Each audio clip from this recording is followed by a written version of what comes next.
감사드립니다. 우리 하나님 말씀 봅니다. 누가복음 12장 49절부터 59절입니다. 신약성경 116페이지입니다.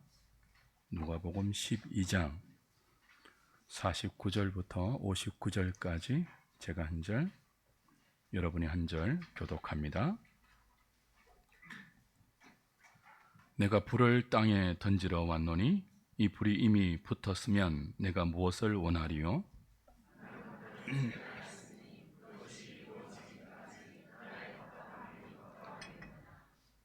내가 세상에 화평을 주려고 온 줄로 아느냐? 내가 너희에게 이르노니 아니라 도리어 분쟁하게 하려 함이로라.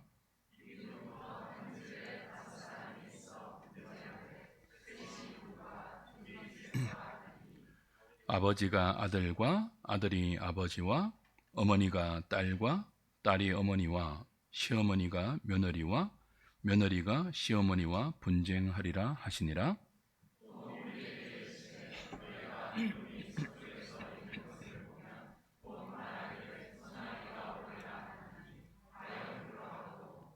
남풍이 부는 것을 보면 말하기를 심히 더우리라 하나니 과연 그러하니라.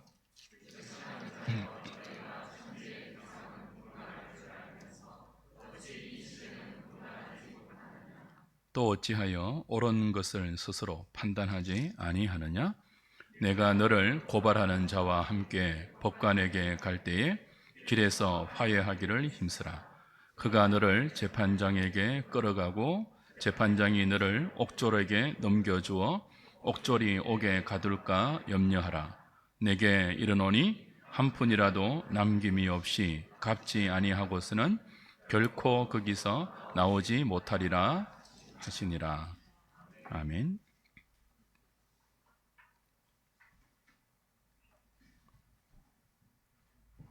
기독교가 갖고 있는 보편적이고 통상적인 이미지는 사랑의 종교, 화평의 종교입니다.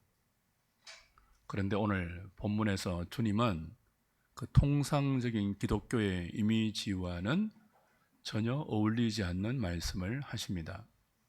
나는 땅에 불을 던지러 왔다. 불은 심판을 의미해요. 정화를 뜻하기도 하죠. 사랑과 화평, 심판은 어울리지 않습니다. 여기에 복음의 양면성이 있죠. 예수 그리스도가 이루신 구원에는 하나님의 사랑, 화평만 있지 않고 하나님의 심판이 있습니다. 죄에 대한 심판이죠. 하나님은 공의의 하나님이시기 때문에 죄를 심판하지 않고 죄인들을 구원할 수 없습니다. 심판하시고 사랑과 화평의 구원을 이루어 내시죠. 삼위 하나님은 죄를 지은 우리가 받아야 할, 우리에게 쏟아 부어야 할 모든 저주와 진노와 형벌을 성자가 받으시기로, 그리고 그 성자가 받으신 택한 자의 구원을 성령이 적용하시기로 창세전에 언약을 맺었습니다. 이를 구원 협약 그렇게 부르죠. 그리고 때가 되어서 이 삼위 하나님 사이의 약속대로 성자가 우리 대신 심판을 받기 위하여 이 땅에 오셨습니다. 주님은 자신이 이 땅에 오셔서 하나님께 받아야 할 죄의 형벌, 그 죄인에게 쏟아지는 진노와 심판을 내가 땅에 불을 던지러 왔다 그렇게 표현한다고요. 자신이 받을 심판인데 그 심판을 불을 던진다 그렇게 표현합니다. 50절에는 이 심판을 당신이 받을 세례로 연결시킵니다. 그러니 육신을 입고 이 땅에 오셔서 십자가에 달리시는 주님의 죽음은 죄인들을 향하여 성부가 쏟아붓는 심판의 불이고 진노의 세례입니다. 요단강에서 세례 요한이 물로 사람들에게 회개의 세례를 베풀었습니다. 그리고 예수님을 이렇게 소개했죠. 나는 물로 세례를 베풀거니와 내 뒤에 오시는 나보다 능력이 많으신 분은 불과 성령으로 세례를 베풀 것이다. 그 정언대로 주님은 하나님으로부터 심판의 불세례를 받기 위하여 지금 예루살렘으로 가고 있습니다. 그 심판의 불세례를 예수님이 담당해 주셔야 성령을 보내실 수 있고, 성령이 성부가 택한 자들에게 그리스도의 구원을 믿을 수 있도록 역사하실 수 있죠. 이를 신학적으로는 성령 세례라고 부릅니다. 뭐라고 부른다고요? 성령 세례라고 불러요. 사도행전 1장 5절 보십시오.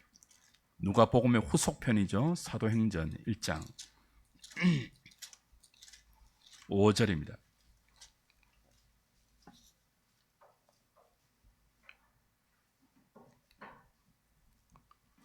누가가 이제 세례 요한의 말을 인용해서 이렇게 말해요.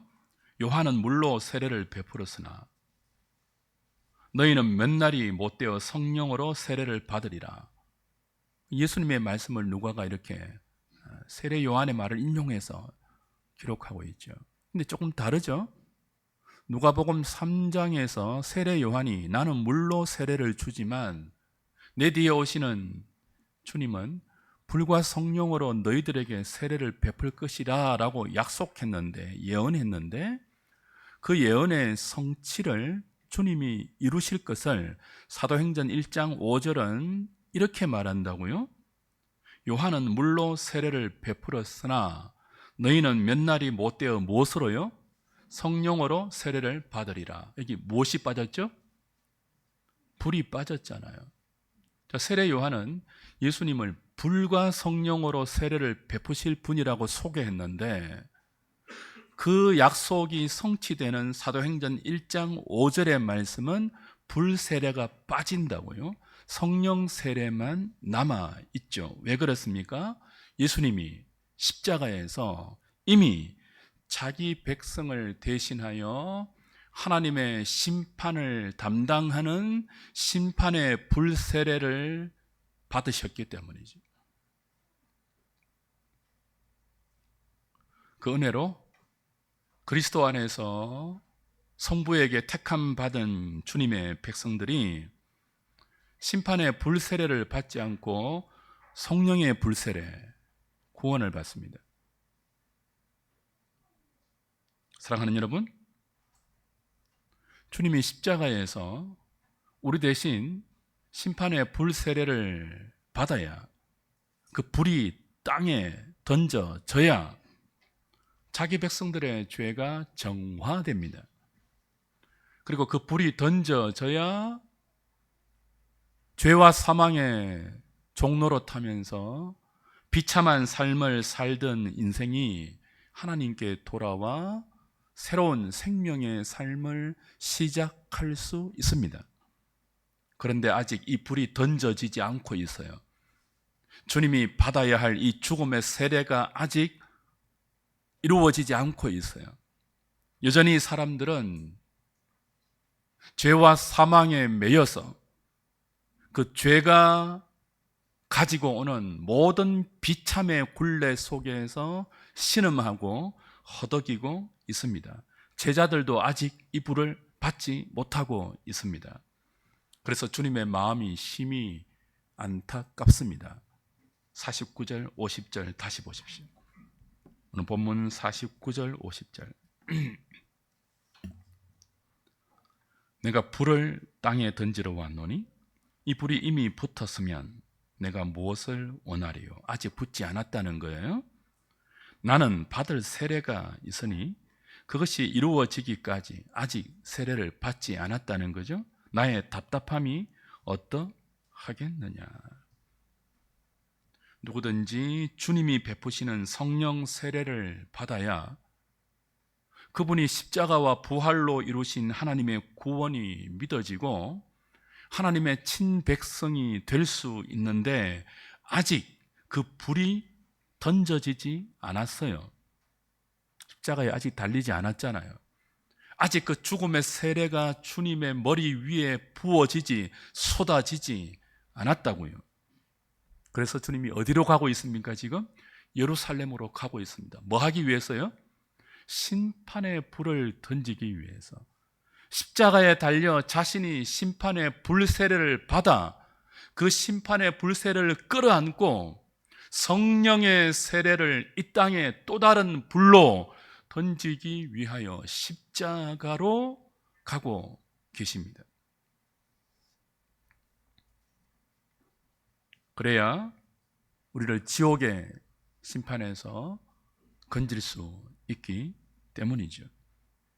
지금 주님은 산모가 아이를 낳을 때 출산의 고통을 감당해야 하듯이 하나님이 자신에게 맡기신 자기 백성을 새로운 생명으로 출산하기 위하여 아직 던져지지 않는 이 불과 아직 받지 못한 이 세례를 십자가의 죽음으로 감당하시려고 예루살렘으로 마음을 굳게 결심하시고 올라가고 있습니다.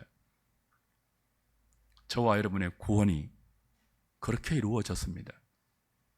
은혜 위에 은혜, 복 중에 복이죠.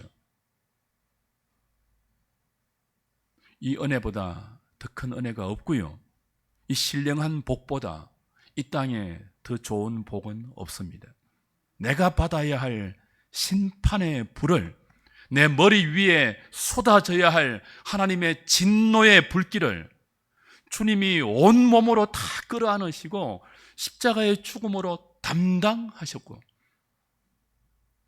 내게 쏟아져야 할 하나님의 심판이 하나님의 구원의 은총으로 바뀌는 이보다 큰 복이 없다고요. 그래서 예수 믿는 여러분은 이 큰 복을 받으신 거예요.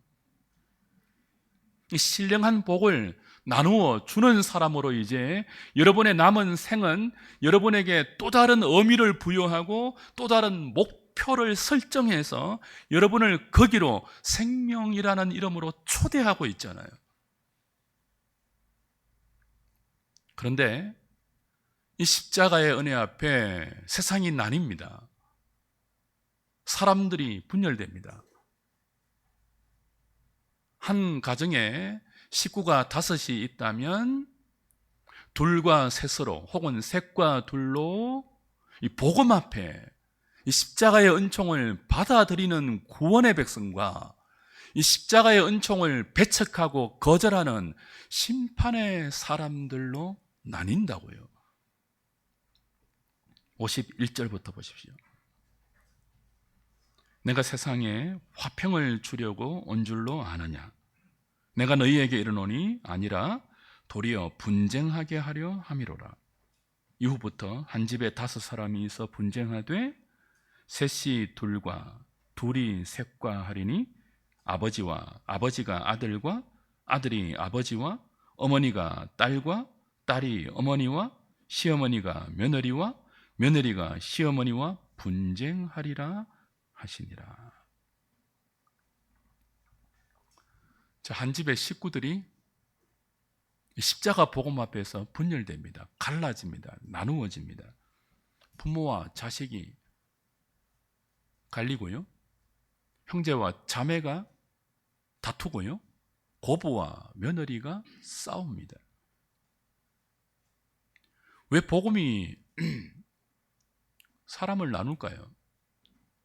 왜 복음이 가정을 찢어 놓을까요?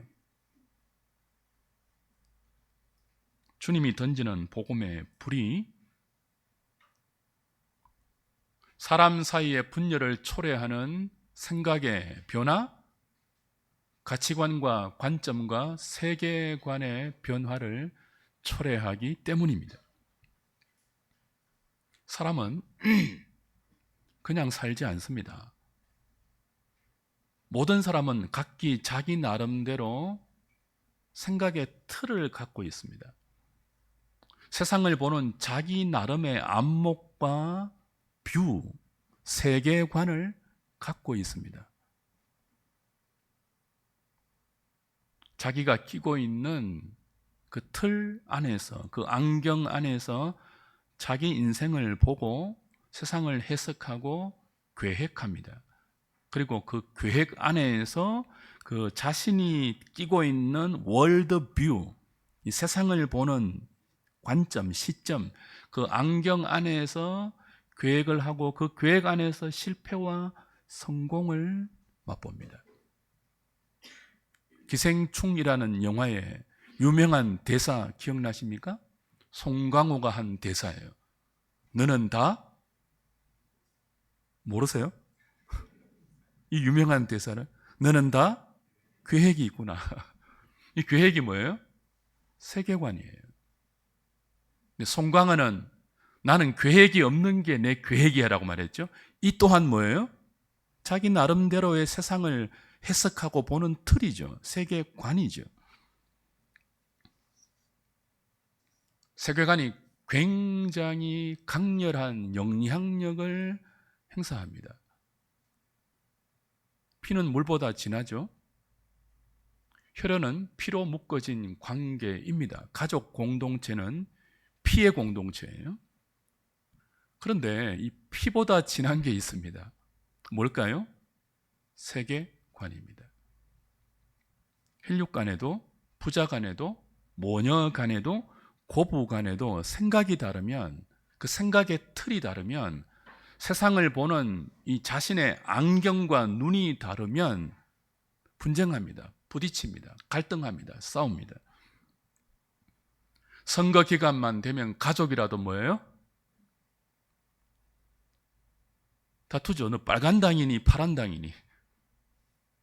정치적 세계관, 얼마나 그 힘이 강합니까? 종교적 세계관은 어떻습니까? 이단에 빠지면 가족이 없어요. 이단도 일종의 종교적 세계관으로 신도들을 가스라이팅 하거든요. 그렇게 가스라이팅 된 세계관을 장착하면 가족이고 뭐고 없다고요. 가족을 부인하고 심지어 가족을 죽이기도 하죠. 세계관의 강력한 부정적인 힘입니다. 교회 안에 이런 다른 세계관 없습니까? 그 다른 세계관으로 교회 안에 분열과 나눔은 없습니까? 있죠. 우리가 많이 경험하죠. 같은 교회에 있는데 십자가 복음이 아니라 번영 복음을 말하고 세상의 정치 이념을 복음으로 가장한 사람들도 있습니다. 자신이 경험한 종교적 체험을 말씀의 권위보다 더 앞세워서 신비주의 세계관을 장착하고 신앙을 해석하는 사람들도 있습니다. 이들은 한 공간에 있어도, 같은 공동체 안에 있어도 서로 연합되지 못합니다. 세계관의 차이 때문이죠. 이처럼 세계관은 강렬합니다. 무서운 정도로 영향력을 미칩니다. 그런데 세상에 존재하는 이 다양한 세상을 보는 관점, 세계관은 영원하지 않습니다. 시대가 바뀌면 그 시대를 바라보는 관점도 세계관도 바뀝니다. 정치 이데올로기가 영원하던가요? 과거의 진보주의가 지금도 진보적인 사람들로 남아 있습니까? 과거의 보수적인 사람이 지금도 보수적인 사상을 고집하며 삽니까? 그렇지 않은 경우 얼마나 많이 봅니까? 시대가 달라지면 정치 이념도 바뀐다고요. 종교적인 세계관, 이단의 세계관은 영원할 것 같아도 영원하지 않습니다. 없어집니다. 다른 복음은 사라집니다. 그러므로 영원하지 않으면서 영원할 것처럼 속이고 주장하는 모든 세상의 세계관은 가짜입니다. 거짓 세계관입니다. 진짜 세상을 바르게 보는 안경은 세월이 아무리 지나도 수천 년이 지나도 변하지 않고 영원하죠. 우리는 그 변하지 않는 영원한 세계관을 진리라고 부릅니다. 성도가 그리스도의 은혜로 회심하고 가짜 세계관의 비늘을 벗고 진짜 세계를 보는 안경을 성경을 통해서 장착하게 되면 진리로 세상을 보고 진리로 자신을 보게 됩니다. 그때 싸움이 일어납니다. 우리가 싸움을 걸지 않아요. 그런데 주변과 충돌이 일어납니다. 영적 전쟁이 발발하죠. 가치관의 충돌이고요. 이 세계관의 전쟁입니다. 우리는 이 전쟁에서 싸우는 그리스도의 군병들이죠. 어떻게 싸웁니까? 힘으로 싸우지 않습니다. 권력과 세력으로도 싸우지 않습니다. 무엇으로 싸웁니까? 십자가로 싸웁니다. 이 땅에 십자가에 불을 던지러 오신 그분을 따르는 그리스도의 군사들이기 때문에 십자가로 싸웁니다. 예수 그리스도가 십자가에서 던지는 불과 세례가 다른 사람을 죽여서 내가 사는 세계관이 아니잖아요. 그런 삶의 방식이 아니잖아요. 내가 죽어서 다른 사람을 살리는 세계관이잖아요. 그런 삶의 원리잖아요. 그런 방식이잖아요. 그래서 우리도 그렇게 싸웁니다. 남을 죽여서 내가 원하는 것을 쟁취하는 방식이 아니고 내가 죽어서 다른 사람을 살립니다. 우리가 수행해야 될 영적 전쟁입니다. 그런 의미에서 교회 성도들은 십자군입니다. 십자가의 군병, 십자군입니다.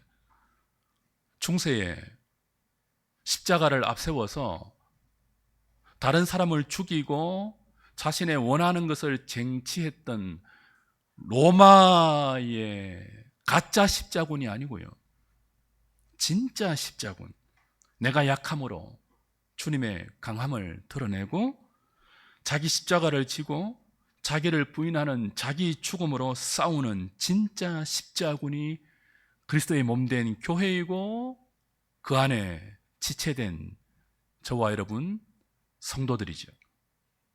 그러므로 교회는, 성도는 믿음의 분쟁이 일어날 때, 영적인 싸움이 일어날 때 기를 쓰고 이기려고 하지 말아야 합니다. 왜요? 십자가는 이기려고 막 기를 써서 승리하는 그런 승리 아니고요. 그냥 십자가에 죽어서 궁극적인 생명을 얻는 참된 승리거든요. 여러분이 가지고 있는 십자가 복음과 예수를 믿는 믿음 때문에 영적 갈등이 일어날 때 제발 이렇게 하지 마세요. 사탄아 물러가라 하면서 이기려고 기를 쓰지 마세요. 그건 십자군이 하는 싸움의 방식이 아니에요. 대신 그냥 지십시오. 당하십시오. 억울함을 감내하십시오. 욕먹으십시오. 보란듯이 예수 믿는 여러분을 예수 믿지 않는 불신자 앞에서 힘으로 증명하려고 하지 마시고 십자가를 드러내십시오. 물론 그렇게 해도 상대방은 변하지 않을 가능성이 큽니다. 여전히 우리를 미워할 것이고 여전히 은혜의 복음을 외면하고 무시할 것이고 여전히 그리스도의 뒤를 따르는 여러분의 삶을 어리석다고 조롱할 것입니다. 왜 혈육인데 물보다 진한 피로 맺어진 가족 공동체인데 그 공동체 안에 부모와 자녀 사이에 믿음의 갈등이 일어날까요? 왜 영적인 분열이 일어날까요? 그들이 보기에 우리가 끌어안고 사는 이 십자가의 진리가 어리석어 보이기 때문에 그래요. 힘도 없고요. 성공도 아니잖아요. 그들의 눈에 십자가는 그냥 무력하게 죽어간 비참한 패배자의 실패에 불과하거든요. 그러니 그 십자가를 끌어안고 주님을 따라가는, 날마다 자기를 부인하고 자기 십자가를 지고 어디를 가든지 주님 뒤를 졸졸졸 따라가는 그리스도인이 한심하게 보이는 거예요. 예전에는 우리 그렇게 안 살았거든요. 예전에는 같은 생각을 갖고 살았다고요. 한 집에서. 예수 믿기 전에 우리에게 거듭난 이 세계관이 우리의 눈에 새로운 안경으로 장착되기 전에는 모든 사람이 같은 생각을 품고 삽니다. 성공해야 돼. 돈을 많이 가지고 있어야 돼. 건강이 최고지 뭐. 힘이 있어야 돼. 사람은 남자는 말이야 지갑이 가오야. 어? 여자는 말이지 뭐니 해도 미모지. 근데 이 세계관이 바뀌었잖아요. 근데 바뀌지 않는 사람들이 볼 때 영원히 변하지 않는 십자가의 은총이 우리에게 가르쳐준 이 성경적인 세계관으로 사는 사람들이 미련해요. 헬라인이 보고 유대인이 볼 때 그리스도의 십자가는 구원을 얻게 하는 하나님의 지혜와 하나님의 능력으로 다가오지 않고요, 어리석고 야만적이고 미련한 것으로 다가왔잖아요.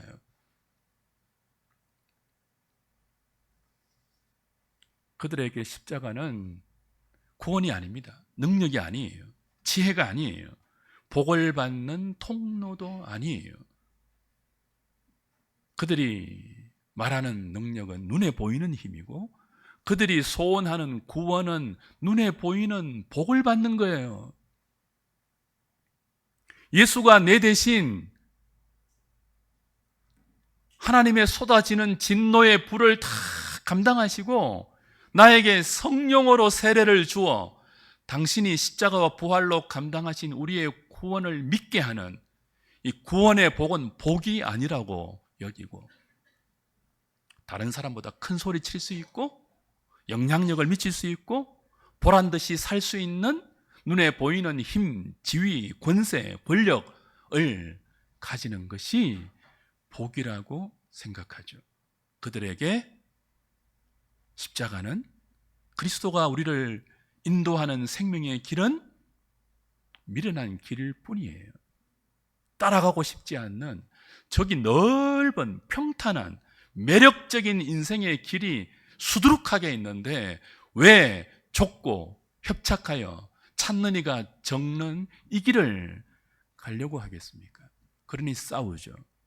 얘야, 너 예전에는 안 그랬지 않니? 너 내 자식이지 않니? 너 내 아들이지 않니? 내가 너를 어떻게 키웠는데 예수에 빠져서 말도 안 되는 인생을 살려고 그러니 마치 우리를 이단을 믿는 종교인처럼 대하죠.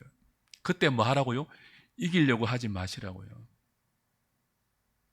다 끌어안고 그런 비판, 그런 오해, 그런 억울함 다 끌어안고 그분들을 더욱 사랑해야죠. 죽기까지 사랑해야죠. 안 변한다고 해도 사랑해야죠.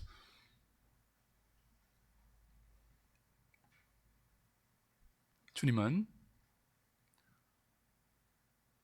당신이 이 땅에 던지시려고 하는 십자가의 불,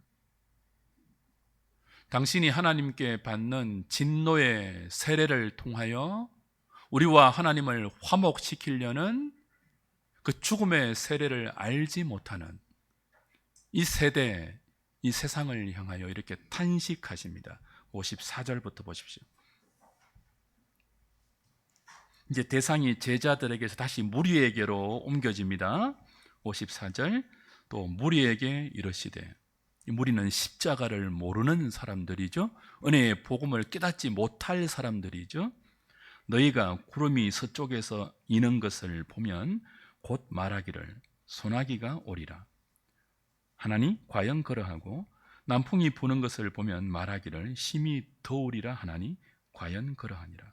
외식하는 자여, 너희가 천지의 기상은 분간할 줄 알면서 어찌 이 시대는 분간하지 못하느냐? 또 어찌하여 옳은 것을 스스로 판단하지 아니하느냐?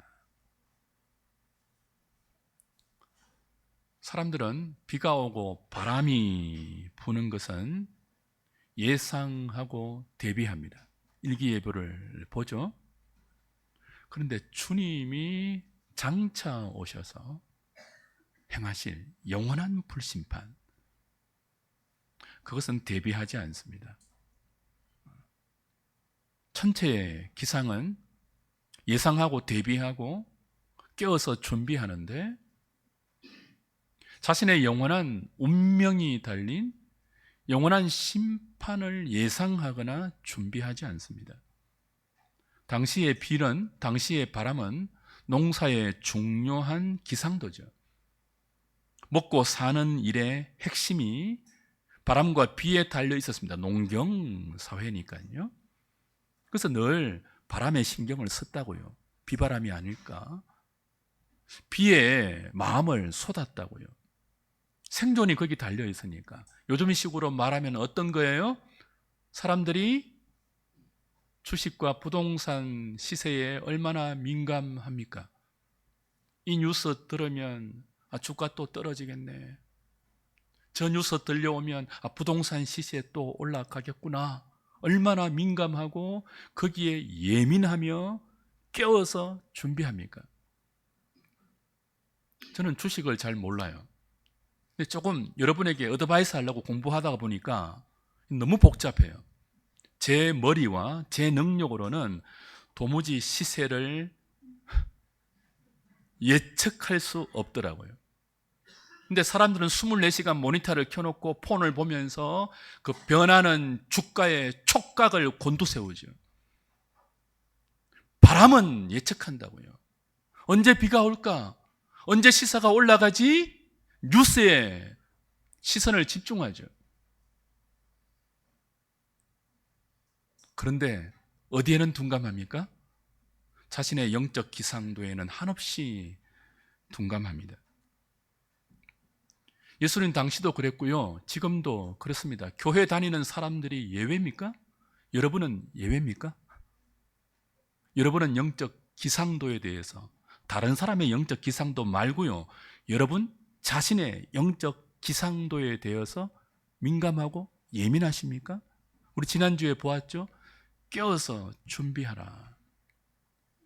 지혜로운 청지기처럼 깨어서 준비하라. 주인이, 혼인집에 간 주인이 언제 돌아올지 모르지만, 2경에 올지 3경에 올지 모르지만 불을 밝혀서 문을 두드릴 주인을 영접할 준비를 하라고 하지 않았습니까? 영적 기상도거든요. 그거 하고 계시냐고요?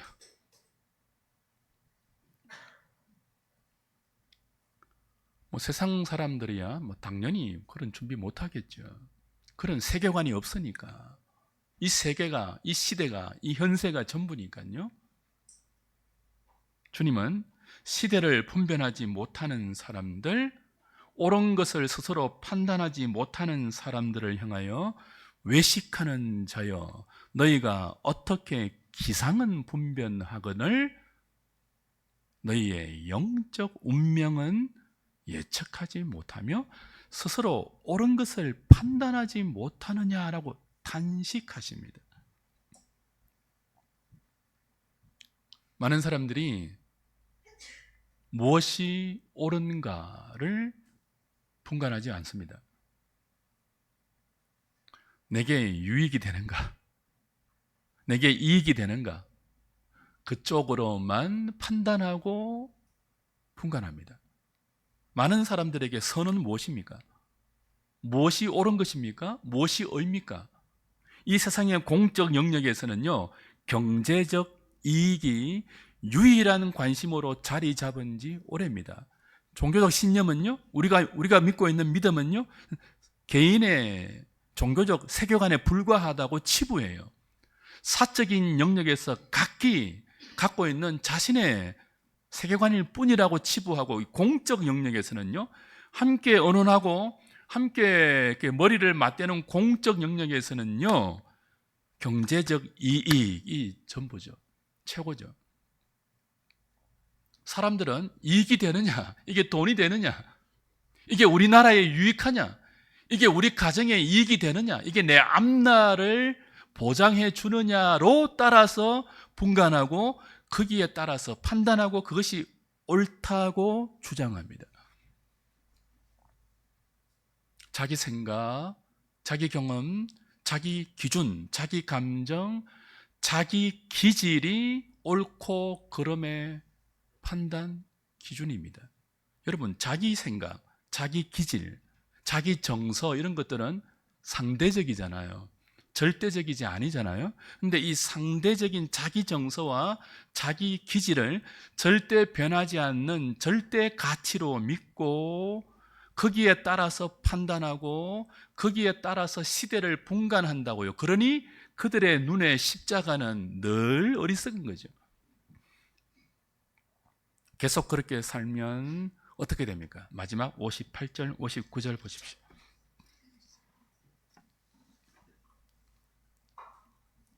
네가 너를 고발하는 자와 함께 법관에게 갈 때에 길에서 화해하기를 힘쓰라.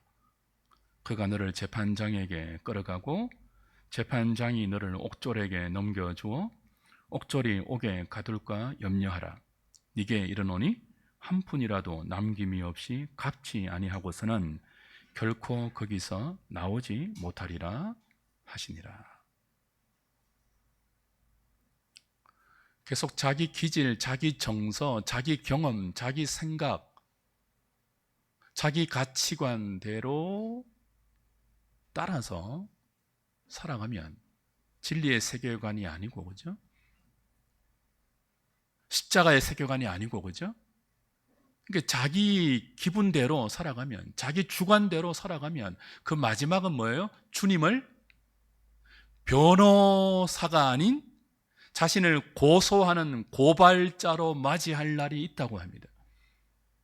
주님에 의해서 고발당하고 영원한 심판대의 법관이고 재판관인 하나님의 법정에서 재판관인 하나님의 선언에 의하여 옥졸에게 영원한 지옥의 옥으로 넘겨질 때가 있다고 합니다.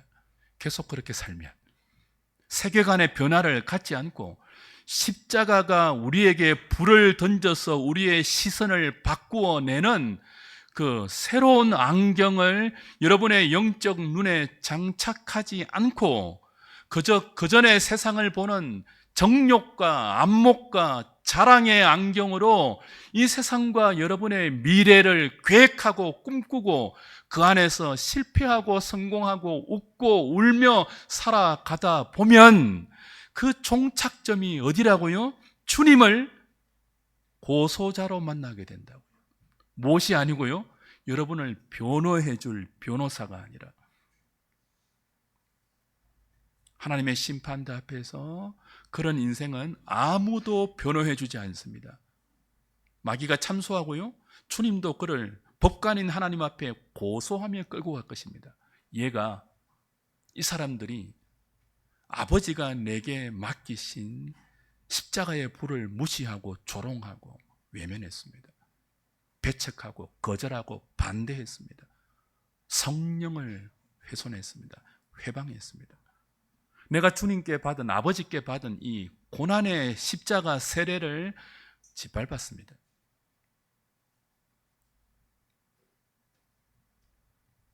저와 여러분은 감사하게도 주님의 십자가를 믿게 되었잖아요. 우리 대신 아버지의 심판을 다 짊어지고 죽으셔서 성령을 보내어 십자가와 구원의 복음을 믿을 수 있도록 성령 세례를 받았잖아요. 이제 우리는 본질상 진노의 자녀가 아니고 하나님의 양자가 되었잖아요. 은혜 위에 은혜를 받았고 복 중에 복을 여러분이 소유하고 있잖아요. 그러니 남은 생은 어떻게 살아야 하겠습니까? 가짜 십자군이 아니라 진짜 십자군으로 사셔야죠. 어디든지 주님을 따라가시고, 여러분이 갖고 있는 이 십자가의 믿음 때문에 영적인 전쟁이 일어나면 지십시오. 양보하시고 손해보시고 억울함을 감당하시면서 주님이 나를 위해서 죽으신 것처럼 여러분도 여러분을 배척하고 미워하는 그 사람을 위해서 그 모든 것들을 감내하고 자기 십자가를 지십시오. 그렇게 죽어서 살면 우리를 통해서 그리스도가 드러날 것입니다. 죽은 것 같은데 죽지 아니하고, 망한 것 같은데 망하지 아니하고, 거꾸러진 것 같은데 다시 일어나고, 사망의 냄새가 풍기는 것 같은데 생명의 향기가 풀풀 날리는 그리스도의 편지로, 그리스도의 대사로 우리의 남은 생을 소화할 수 있을 것입니다. 그것을 위해서 성령이 우리 안에 계십니다. 그 성령을 의지하십시오. 믿음으로 강해지십시오. 주님의 이름으로 축복합니다. 찬송가 14장 찬송하시면서 준비하신 헌금하겠습니다.